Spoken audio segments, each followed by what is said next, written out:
ano bang tanda ng pagdating mo at ng katapusan ng mundong ito? What shall be the sign of the end of the world? Kaya, sinagot ni Jesus yan, na ang mundong ito ay magkakaroon po ng katapusan, mga kapatid. Kaya sabi ni Jesus, magkakaroon ng mga digmaan.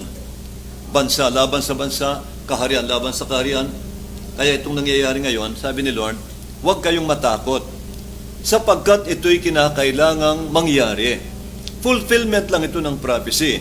But the end is not yet, sabi ni Lord. Pero hindi pa ito ang wakas.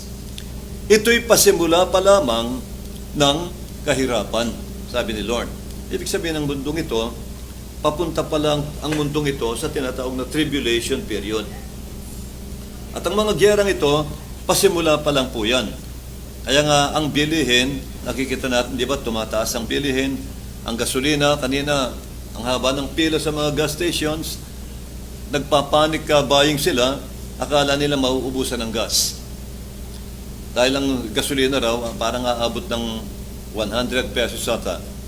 Kaya mga kapatid, manalig po tayo sa Lord, maayos din po ang gulong ito.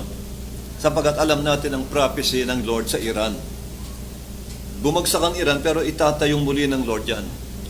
Maayos muli ang gyerang ito, mga kapatid. Kaya nga sabi rito, ang strife ay gyera.